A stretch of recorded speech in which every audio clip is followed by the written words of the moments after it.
오늘은 제자를 세우는 교회 31번째 시간으로 날마다 기도한 사람 다니엘이라는 제목으로 말씀을 증가하겠습니다. 본문은 다니엘서 6장 10절 말씀입니다. 오늘 우리가 함께 나눌 말씀은 황제를 살린 영적 황제 두 번째 인물인 다니엘입니다. 다니엘은 기도의 비밀을 가지고 세 권의 책을 누림으로 그 시대의 황제와 바벨론 제국을 하나님께 돌이킨 영적인 황제였습니다. 아시다시피 다니엘은 10대의 어린 나이에 전쟁 포로로 끌려와서 이 바벨론에서 성장했고 뛰어난 실력을 인정받아 총리까지 오르게 되었습니다.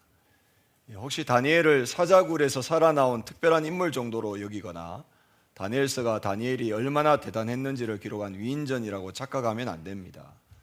오늘 우리가 자세히 살펴볼 다니엘서는 언약을 가진 한 렘넌트를 끝까지 붙드신 하나님이 어떤 분이신가를 잘 보여주는 책입니다. 그리고 다니엘이 사자굴에서 살아나온 이야기는 이 무용담이 아니라 살아계신 하나님을 왕과 온 백성 앞에 분명하게 드러내는 증인의 무대였습니다. 다니엘서에 기록된 모든 일의 배경에는 이 다니엘이 세 권의 책을 누린 그런 기도처가 있었음을 볼 수 있습니다. 다니엘의 집 입방에는 고향 예루살렘 방향을 향해 창문이 나 있었습니다. 이 창문을 통해서 멀리 떨어진 고향을 볼 수는 없었지만 그럼에도 다니엘은 하루 3번 그 입방에 올라가 예루살렘을 향해 창문을 열고 하나님께 감사하며 기도를 드렸습니다. 그러던 어느 날 원래 하던 대로 창문을 열고 기도하면 자신의 목숨이 위태로워지는 그런 사건이 일어났지만 다니엘은 거기에 개의치 않았습니다. 사람보다 하나님을 두려워했고 왕에게 잘 보이는 것보다 하나님 앞에서의 약속을 지킨 것입니다. 다니엘은 위기 속에서도 변함없이 믿음을 선택했고 결국 살아계신 하나님을 온 바벨론에 증거하는 응답을 받게 되었습니다. 그렇다면 다니엘은 세 권의 책을 어떻게 가졌을까요? 다니엘이 죽음 앞에서도 굴하지 않고 지켜온 이 아침의 텍스트북, 또 낮에 핸드북, 이 밤에 노트북을 살펴보면서 그 동일한 은혜와 응답을 누리는 모든 성도 되시기를 바랍니다. 자, 서론입니다. 이 다니엘의 기도의 여정, 그 시작은 날마다 기도하기로 뜻을 정한 것이었습니다.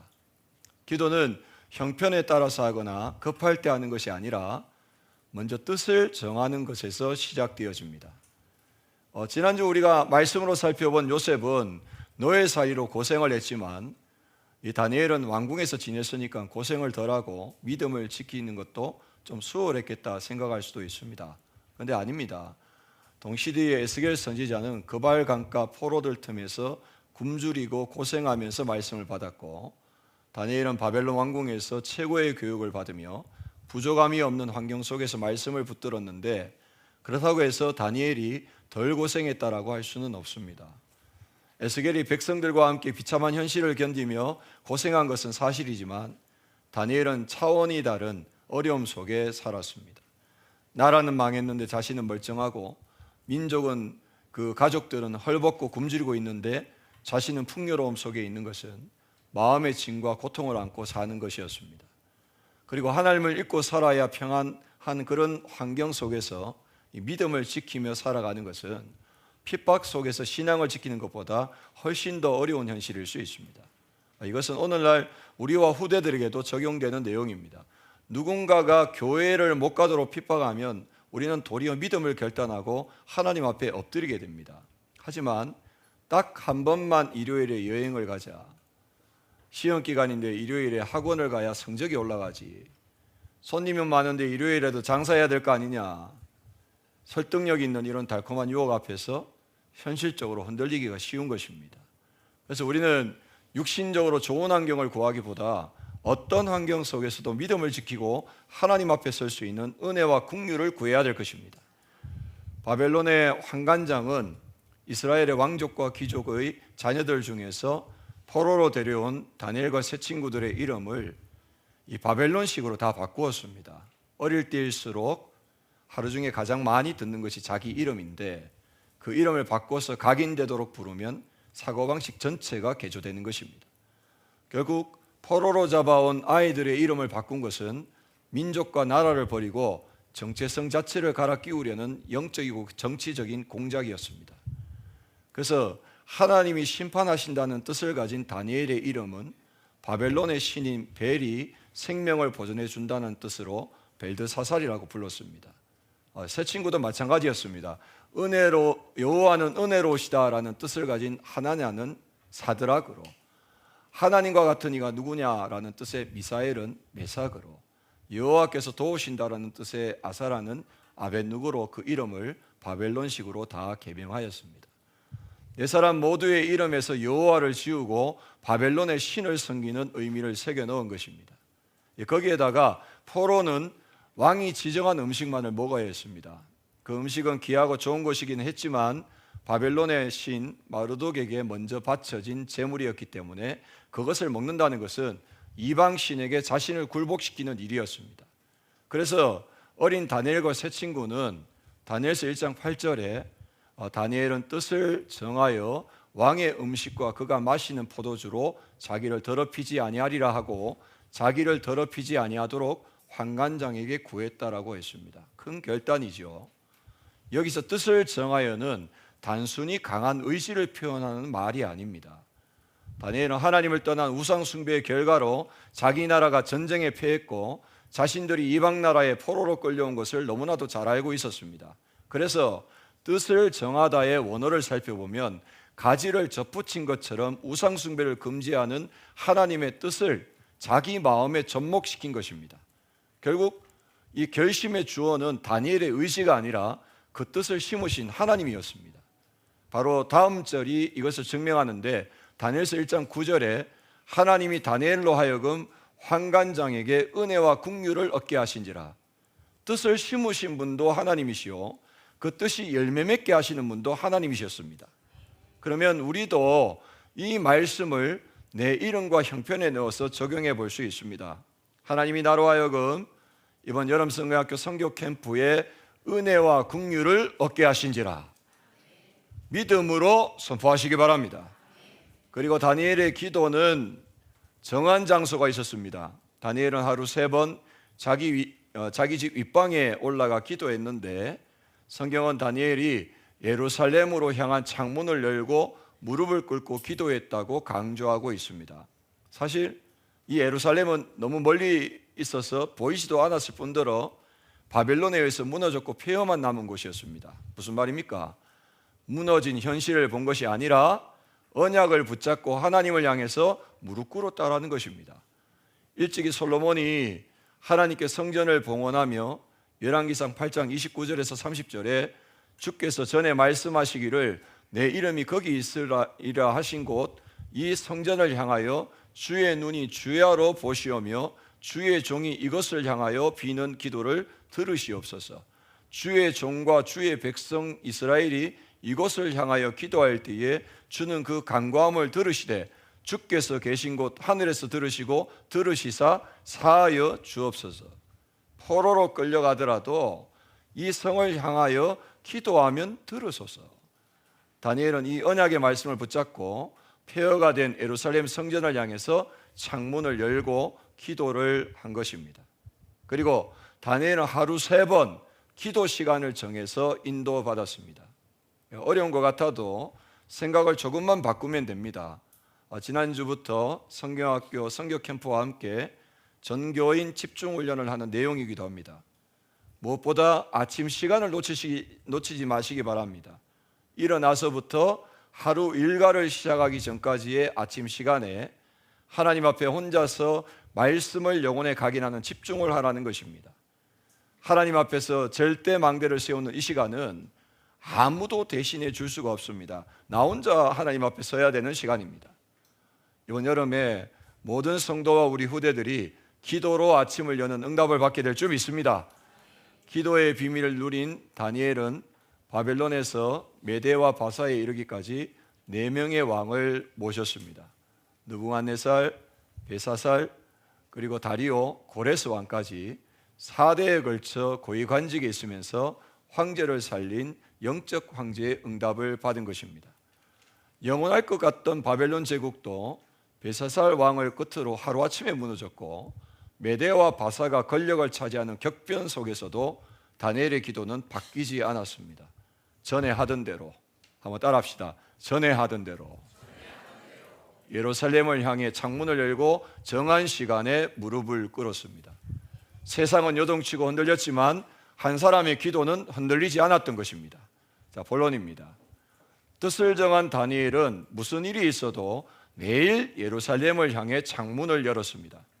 아침에 기도하면서 새긴 언약은 다니엘 혼자의 시간으로 끝나지 않았고 죽음의 위협과 음모가 가득한 정치 현장에서 말씀 기준으로 살아내는 핸드북이 되어진 것입니다. 영혼에 각인한 말씀이 실제 삶과 현장의 지침서가 되고 가이드북이 된 것입니다. 따라서 본론에서는 이 다니엘이 가지고 있었던 핸드북을 자세히 살펴보도록 하겠습니다. 이 다니엘은 워낙 뛰어난 인재였습니다. 그래서 다리오 왕이 80이 넘은 글을 세워서 온 나라를 다스리려고 하자 많은 정적들이 그를 시기했습니다. 지금으로 말하면 좀 그만하이소. 나이가 그래 됐는데 왜 그렇게 오래 합니까? 이 말 아니겠습니까? 이제는 우리도 좀 합시다. 이 말 아니겠습니까? 다니엘서 6장 4절에 이에 총리들과 고관들이 다니엘을 고발할 근거를 찾고자 하였으나 아무 근거, 아무 허물도 찾지 못하였으니 이는 그가 충성되어 아무 그릇됨도 없고 아무 허물도 없었음이었더라. 지난주에 우리 요셉 얘기와 동일한 얘기 아니겠습니까? 하나님 앞에 섰던 요셉처럼 다니엘도 늘 하나님을 인식하고 하나님 앞에서 범죄하지 않도록 그렇게 살아왔다라는 것입니다. 흠을 잡으려던 자들이 도리어 다니엘의 무흠을 증언한 셈이 되었습니다. 그래서 그들이 내린 결론은 다니엘의 신앙생활을 결고 넘어지는 것이었습니다. 메대아와 바사 왕국의 신하이면서도 유일신 하나님을 섬기는 것을 이용해서 다니엘을 함정에 빠뜨리는 계략을 세운 것입니다. 그래서 다리오 왕의 기분을 좋게 한 다음 30일 동안 모든 백성이 왕 외에 다른 대상에게 기도하는 것을 금지하는 금령을 내리도록 만든 것입니다. 메대와 바사의 법이 왕이 한번 도장을 찍으면 왕조차 고칠 수 없다는 것을 악용한 것입니다. 다니엘서 6장 6절에서 9절에 이에 총리들과 고관들이 모여 왕에게 나가서 그에게 말하되 다리오 왕이여 만수무강하옵소서. 나라의 모든 총리와 지사와 총독과 법관과 간원이 의논하고 왕에게 한 법률을 세우며 한 금령을 정하실 것을 구하나이다. 왕이여 그것은 곧 이제부터 30일 동안에 누구든지 왕 외에 어떤 신에게나 사람에게 무엇을 구하면 사자굴에 던져놓기로 한 것이니이다. 그런즉 왕이여 원하건대 금령을 세우시고 그 조서에 왕의 도장을 찍어 메대와 바사에 고치지 아니하는 규례를 따라 그것을 다시 고치지 못하게 하옵소서 하며 이에 다리오 왕이 조서에 왕의 도장을 찍어 금령을 내니라. 다니엘은 창문을 여느냐 닫아두느냐 그 두 갈래의 길에 놓이게 되었습니다. 30일만 창문을 열지 않으면 됩니다. 아니, 창문을 닫은 채로 기도하면 목숨을 건질 수도 있습니다. 하지만 다니엘은 타협하지 않았습니다. 위협이 닥칠 때 숨거나 도망가는 사람이 있고 상관없이 믿음으로 부딪히는 사람이 있는데 다니엘은 80세가 넘은 노인이었지만 평소에 기준 삼고 적용한 말씀의 핸드북이 너무나도 분명했기 때문에 살기 가득한 위협 속에서도 절대로 굴복하지 않았던 것입니다. 그렇습니다. 다니엘은 언제나 사람이 아니라 하나님 앞에 살았습니다. 그리고 이런 삶이 가능했던 배경에는 날마다 누리는 정시기도가 있었습니다. 아침 시간에 말씀을 텍스트북 삼아 절대망대를 세우고 낮 시간에는 그 말씀을 핸드북으로 적용하여 절대여정을 가다 보니 중요한 시간표에 절대이정표를 세우는 노트북의 응답을 받게 된 것입니다.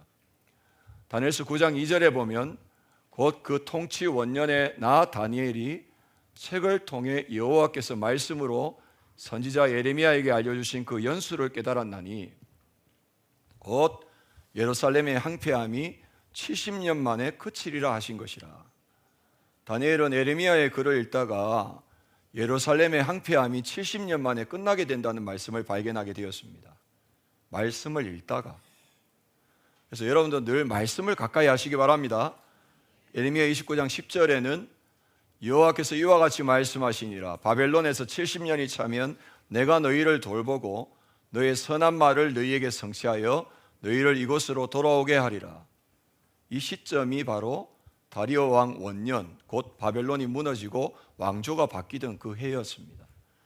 80 넘은 다니엘은 성경을 읽다가 하나님이 약속하신 그 70년이 마침내 다 찬 것을 깨닫게 된 것입니다. 이때 다니엘은 베옷을 입고 재를 뒤집어 쓰고 금식하며 기도했는데, 놀랍게도 다니엘서 전체에서 언약의 이름인 여호와가 나오는 것은 오직 이 기도뿐입니다. 그것도 8번이나 여호와의 이름을 불렀습니다.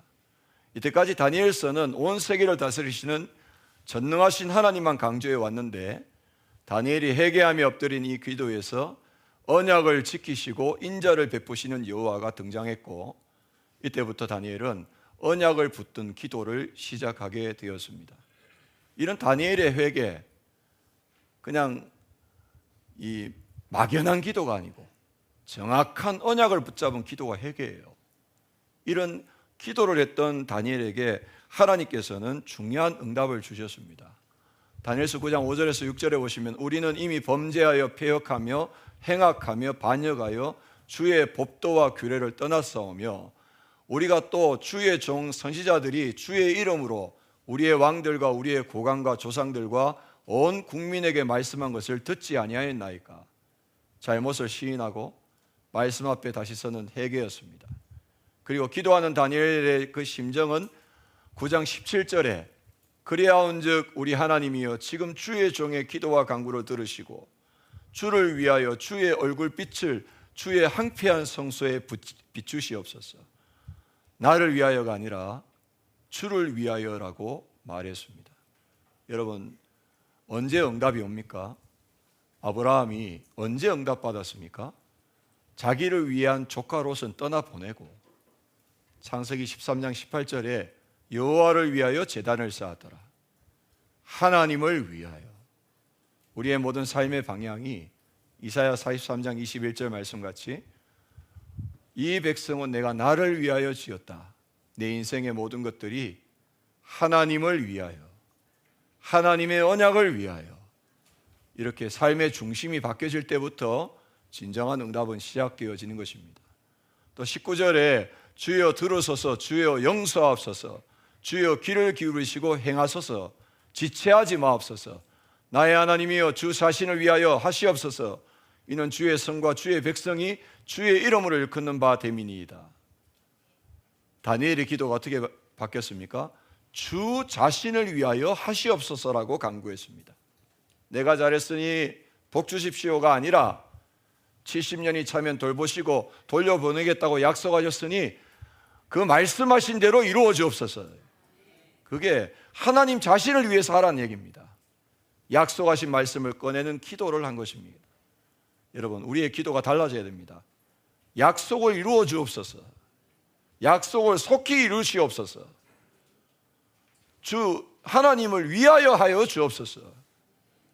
여러분, 말씀 묵상이 먼저고 그 다음에 말씀을 가지고 기도하는 것입니다.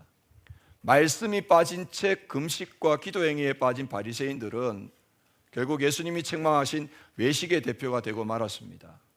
말씀 없이 드리는 기도와 신앙 행위는 내 욕심을 채워달라는 하소연에 그치기 때문입니다. 이렇게 사람이 아닌 하나님 앞에 선 다니엘은 생명의 위협을 어떻게 넘기게 되었습니까? 다리오 왕은 뒤늦게 이 신하들의 계략을 알아챘지만 이미 조서에 도장을 찍었기 때문에 사자굴에 들어가는 다니엘을 막을 수가 없었습니다. 이 다리오 왕의 모습을 보십시오. 금식하고 오락을 그치고 밤새 잠을 이루지 못했다 했습니다. 왜 그랬습니까? 바벨론의 중요한 이 전략적인 자산이 지금 없어지게 됐으니까. 지금까지 수대에 이르러 이 바벨론을 지켰던 중요한 이 가신이자 충신이 지금 죽게 되었으니까 이 왕이 지금 잠이 오겠습니까? 모든 것들을 다 끊어버리고 입맛도 사라지고 잠도 못 자고 이 다니엘이 살기만을 바랬던 것입니다. 그래서 새벽 일찍 사자굴로 달려가 다니엘을 불렀습니다. 그때 다니엘이 살아있는 음성이 얼마나 왕이 안도를 했겠습니까? 6장 22절에 나의 하나님이 이미 그의 천사를 보내어 사자들의 입을 봉하셨으므로 사자들이 나를 상해하지 못하였사오니 이는 나의 무죄함이 그 앞에 명백함이오며 또 왕이여 나는 왕에게도 해를 끼치지 아니하였나이다. 말씀을 붙들고 있었던 다니엘이 사자굴에 던져지기 전에 이미 하나님은 그의 천사를 보내어 사자의 입을 봉하신 것이었습니다. 여기서 22절에 중요한 열쇠가 되는 말씀이 이미라는 말입니다. 여러분 삶에도 대입하셔야 합니다. 언약을 잡은 여러분들을 위해서 하나님께서 이미 작업하셨다. 하나님은 이미 하시고 이미 준비하시고 이미 천사를 보내신 것입니다. 다니엘서 10장 12절은 이것을 더욱 확증해 주고 있습니다. 그가 내게 이르되 다니엘아 두려워하지 말라. 내가 깨닫으려 하여 내 하나님 앞에 스스로 겸비하게 하기로 결심하던 첫날부터 내 말이 응답받았으므로 내가 내 말로 말미암아 왔느니라. 다니엘이 하나님 앞에 겸비하기로 결심하던 첫날부터 그의 말이 이미 응답을 받았다라고 말씀하고 있습니다. 우리가 정확한 언약을 붙잡게 될 때 그때부터 하나님은 일하신다는 거예요. 다니엘이 무릎 꿇던 첫날부터 하나님은 이미 들으셨고 이미 앞서 일하고 계셨던 것입니다. 우리가 마음에 결단할 때, 언약 잡고 기도를 시작할 때 하나님은 미리 일하시고 응답을 준비하고 계심을 믿으시길 바랍니다. 이것을 가장 잘 보여주는 것이 다니엘서 2장입니다. 온 세계를 발밑에 둔 느부갓네살 왕이 어느 날 꿈을 꾸었는데 꿈으로 인한 번민으로 잠을 이루지 못했습니다. 왕은 이 꿈의 해석을 위해서 이 바벨론의 박수와 술객을 다 불러 모았고 정확한 해석을 위해서 꿈의 내용을 설명해 주지 않은 채 해석을 요구했습니다. 그 꿈이 뭔지도 모르는데 알아맞추라는 겁니다. 여러분 같으면 하겠습니까? 당연히 누구도 꿈에 대한 해석은 고사하고 꿈의 내용조차도 알아맞히지 못했습니다. 크게 화가 난 왕은 박수와 술객을 포함한 바벨론의 모든 지혜자를 죽이라고 명령을 내렸습니다. 강대국을 지배하는 절대 권력자 이 왕이 꿈 하나에 시달리고 있었던 것입니다. 죽음의 위기는 바벨론의 지혜자로 분류된 다니엘과 세 친구에게도 다가왔습니다. 그때 다니엘은 왕이 꾼 꿈을 하나님의 은밀한 일, 즉 계시로 보았고 세 친구에게 왕의 꿈을 해석할 수 있도록 기도를 부탁했습니다. 여러분, 기도할 때 하나님은 일하십니다. 기도할 때 하나님은 다른 사람이 못 보는 답을 보게 하십니다. 다니엘서 2장 17절 18절에 이에 다니엘이 자기 집으로 돌아가서 그 친구 하나냐와 미사엘과 아사라에게 그 일을 알리고 하늘에 계신 하나님이 이 은밀한 일에 대하여 불쌍히 여기사 다니엘과 친구들이 바벨론의 다른 지혜자들과 함께 죽임을 당하지 않게 하시기를 그들로 하여금 구하게 하니라. 그 밤에 하나님은 다니엘에게 왕의 꿈과 그 해석을 환상으로 보여주셨습니다. 여러분에게 이 지혜가 임하게 되시길 바랍니다. 여러분 현장에 그 누구도 풀 수 없는 문제에 대한 답을 여러분은 하나님 앞에서 받아내시길 바랍니다. 그렇게 다니엘은 답을 가지고 왕 앞에 섰고 꿈을 설명하면서 해석을 해 주었습니다. 그때 느부갓네살 왕은 엎드려 절을 하며 고백했습니다. 다니엘서 2장 47절에 왕이 대답하여 다니엘에게 이르되 너희 하나님은 참으로 모든 신들의 신이시요 모든 왕의 주제시로다. 내가 능히 이 은밀한 것을 나타내었으니 내 하나님은 또 은밀한 것을 나타내시는 이시로다. 정확히는 다니엘이 아니라 다니엘에게 지혜를 주신 하나님께 이 왕은 굴복한 것입니다. 오늘 본문에 나오는 다리오 왕도 다니엘이 사자굴에 들어가기 직전에 말했습니다. 다니엘서 6장 16절에 이에 왕이 명령하며 다니엘을 끌어다가 사자굴에 던져 넣는지라 왕이 다니엘에게 이르되 내가 항상 섬기는 너의 하나님이 너를 구원하시리라. 모든 일에 하나님이 주시는 답을 미리 가진 다니엘을, 그 다니엘을 이끄시는 하나님을 불신자 다리오 왕이 인정한 것입니다. 여러분 삶도 다니엘과 같이 응답받게 되시길 바랍니다. 결국 다니엘은 가는 곳마다 하나님을 드러내는 증인이었습니다. 자, 결론입니다. 이렇듯 멈추지 않은 다니엘의 기도는 마침내 한 제국을 돌이켜 세우는 이정표가 되었습니다. 이 아침에 영혼에 새긴 텍스트북을 낮에 핸드북으로 살아내면서 결국 한 시대의 기록으로 남길 노트북의 응답을 받은 것입니다. 그리고 그 노트북의 주어는 내가 아니라 하나님이셨습니다. 여러분도 늘 여러분 인생의 주어가 하나님이 되시길 바랍니다. 저는 여기서 한 가지 의문이 들었습니다. 다리오 왕은 정말 아무것도 모르고 조서에 도장을 찍었을까? 전 아침에 설교 준비하면서 기도하다가 아니라는 생각이 들었습니다. 다니엘의 하루 3번의 정시 기도를 신하들이 알고 온 나라가 아는데 왕이 몰랐을 리가 없습니다. 정적들의 농락에 못 이겨 넘어가 준 것이지만은 어쩌면 그는 다니엘이 그토록 섬기는 하나님이 정말 참 신인지 자기가 따를 만한 분인지 확인하고 싶었는지도 모릅니다. 결국 다니엘은 이 다니엘을 사자의 밥이 되도록 내몬 금령은 살아계신 하나님을 온 천하에 드러내는 무대이자 강단이 되었습니다. 당시 사자굴에 집어넣는 형벌에서 살아남는 자는 이 신이 무죄를 인정하는 것으로 여겨졌기 때문입니다. 이렇게 다니엘을 통해서 하나님의 살아계심을 나타내려면 3가지 조건이 충족되어져야 합니다. 다니엘의 잘못이 없어야 되고 하나님을 섬기다가 당하는 일이어야 되며 죽을 수밖에 없는 상황에서 살아나야 되는 것입니다. 근데 재미있게도 다니엘을 시기했던 정적들이 이 3가지 조건을 다 갖춰져 버렸습니다. 그리고 다니엘서 6장 24절에 왕이 말하여 다니엘을 참소한 사람들을 끌어오게 하고 그들을 그들의 처자들과 함께 사자굴에 던져넣게 하였더니 그들이 굴바닥에 닿기도 전에 사자들이 곧 그들을 움켜서 그 뼈까지도 부서뜨렸더라 했습니다. 제가 좀 지시를 했습니다.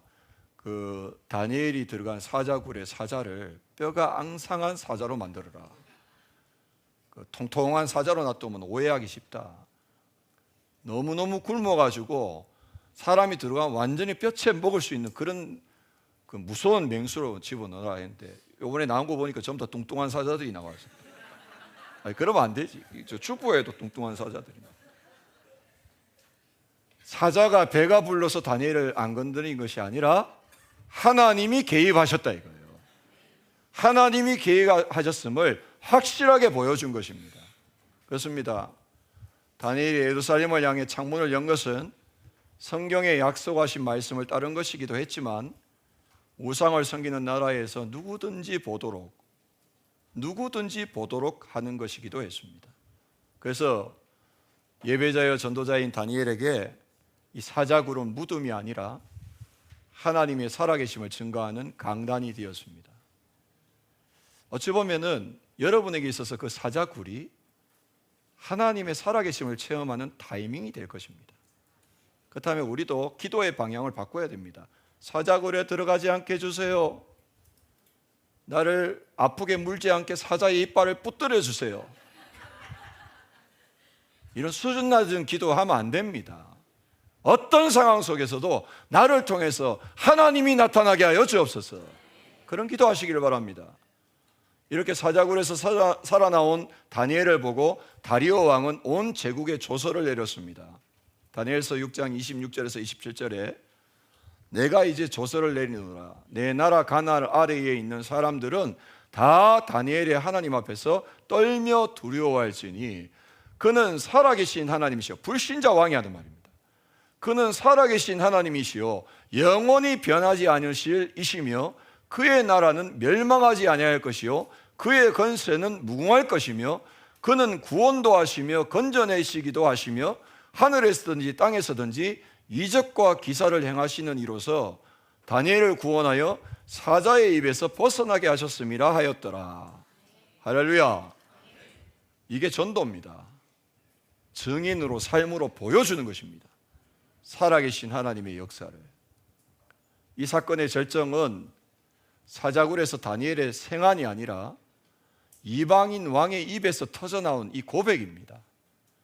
다니엘의 목표는 애초에 총리직 유지나 목숨을 건지는 생존이 아니었습니다. 그 정도 수준이 아니었습니다. 권력의 중심에 있는 왕이 하나님이 누구신지 알게 하고 하나님이 온 세상의 참된 영적 황제이심을 바벨론 전체에 알리는 것이었습니다. 다니엘이 어린 소년일 때부터 노인이 되기까지 평생 멈추지 않던 그 기도가 마침내 황제와 한 제국을 하나님께 돌이킨 것입니다. 우리가 다니엘의 일대기를 보면서 분명히 확인해야 될 것이 있습니다. 당시 강력한 제국을 이루었던 바벨론도 메데아와 바사도 지금은 돌무더기만 남아 있습니다. 그러나 한 사람 다니엘의 기도에 응답하신 하나님의 일은 사라지지 않습니다. 성경에 기록되었고 오늘날 우리 마음에 남아 있으며 지금 강단에서 말씀을 듣고 있습니다.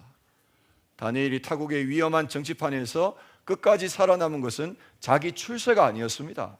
하나님이 선발대로 미리 보내신 것을 다니엘은 잘 알고 있었던 것입니다.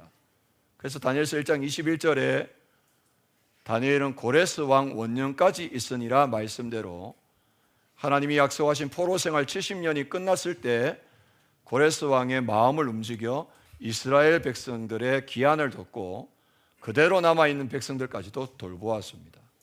한 사람 렘넌트 다니엘의 정시기도는 여러분의 기도는 여러분이 하는 정시기도는 자신이 속해 있던 나라 바벨론과 메데아 바사를 살렸을 뿐만 아니라 이스라엘 민족을 살리는 기념비를 세웠고 이정표를 남겼습니다. 여러분의 기도가 가정을 살립니다. 사업장을 살립니다. 교회를 살립니다. 기도 안 할 이유가 뭐가 있겠습니까? 말씀 맺겠습니다. 오늘 본문인 다니엘서 6장 10절을 우리 다시 한번 같이 함께 읽도록 하겠습니다. 같이 읽습니다. 다니엘이 이 저서에 왕의 도장이 찍힌 것을 알고도 자기 집에 돌아가서는 윗방에 올라가 예루살렘을 향한 창문을 열고 전에 하던 대로 하루 3번씩 무릎을 꿇고 기도하며 그의 하나님께 감사하였더라. 순서가 중요합니다.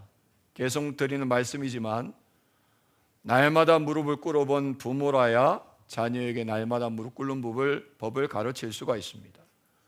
기도의 비밀을 가진 교사가 기도하는 후대를 키울 수가 있습니다. 우리의 일상이 우리 후대 관련 핸드북이 되기 때문입니다. 내가 누리지 못한 것을 후대에게 물려주는 것은 어렵습니다. 우리는 출애굽기 19장 5절에서 6절에 하나님이 모세에게 하신 말씀을 명심해야 될 것입니다. 세계가 다 내게 속하였나니 너희가 내 말을 잘 듣고 내 언약을 지키면 너희는 모든 민족 중에서 내 소유가 되겠고 너희가 내게 대하여 제사장 나라가 되며 거룩한 백성이 되리라. 너는 이 말을 이스라엘 자손에게 전할지니라. 이것이 바로 다니엘의 영적 정체성이었고 우리의 영적 정체성이며 우리와 함께 인도받고 있는 우리 후대들의 영적 정체성이 되어야 될 줄 믿습니다. 이번 여름 성경학교 성교 캠프를 통해서 우리의 후대를 제2의 다니엘로 세우는 응답을 받으시길 바랍니다. 문제와 갈등과 위기 앞에서 타협하면서 창문을 닫는 사람이 아니라 도리어 창문을 활짝 여는 한 사람 되시길 바랍니다. 그리고 지금 혹시 사자굴에 던져지는 일 가운데 계십니까? 두려워하지 마시고 다니엘처럼 나의 영적 상태를 바르게 하시길 바랍니다. 그리고 주신 언약을 텍스트북으로 핸드북으로 굳게 붙잡고 있다면 안심하셔도 됩니다. 사자의 앱을 봉하셨던 주님이 그 일을 통해서 하나님의 살아계심을 하나님의 일을 많은 사람이 보도록 하실 것입니다. 오직 복음, 오직 세계봉화의 방향을 끝까지 붙잡으시길 바랍니다. 계속되고 있는 정교인 여름 성경학교를 통해서 이런 응답의 증인들이 일어나기를 바라고 여러분들 주부와 함께 삽지로 받았던 그 예수꿈과 묵상의 시간 그 내용으로 일주일 동안 여러분 삶 속에서 아침마다 텍스트북으로 다니엘의 얘기를 쭉 보시면서 다니엘이 그 일생이 여러분의 삶이 되시길 바라고 또 함께 인도받고 있는 우리 후대들의 삶이 될 줄로 믿습니다. 기도하겠습니다. 하나님 감사합니다. 주신 말씀 그대로 응답받고 성취되게 하여 주시옵소서. 예수님의 이름으로 기도드립니다. 아멘. 날마다 우리의 기도를 들으시고 응답하신 하나님께 감사드립니다. 세상과 사람 앞에 서지 않고 하나님 앞에 뜻을 정하고 엎드릴 수 있는 은혜를 주옵소서. 아침에 하나님 앞에 나를 세우는 집중으로 영적인 힘을 얻고 낮 시간의 현실에 타협하지 않고 말씀 기준으로 오늘을 살아내며 밤시간 하나님이 하신 일을 확인하는 감사를 누리게 하옵소서. 어떤 문제 앞에서도 믿음을 선택하고 하나님이 원하시는 길을 가며 하나님의 영광을 나타내는 기념비를 인생의 이정표로 남기게 하옵소서. 우리 후대가 다니엘처럼 언제 어디서나 기도의 창문을 활짝 여는 렘넌트로 자리하게 하옵소서. 예수님의 이름으로 기도합니다. 아멘. 지금은 우리 주 예수 그리스도의 은혜와 하나님 아버지의 지극하신 사랑하심과 성령님의 내주인도 역사교통 충만하신 은혜가 주신 말씀 붙잡고 다니엘과 같이 그 어디서나 정한 대로 창을 열고 하나님 앞에 기도함으로 다니엘과 같이 가정과 가문, 사업장과 지역과 나라와 전 세계를 살리는 일에 교회와 함께하는 전도운동에 응답받기를 원하는 모든 성도들 머리 위에, 특별히 이번 여름 성경학교를 통해서 수고하는 모든 교육자와 교사들과 부모들과 함께 헌신하는 중직자들, 또 참여하는 렘넌트들 머리 위에 지금부터 영원토록 항상 함께 있을지어다. 아멘.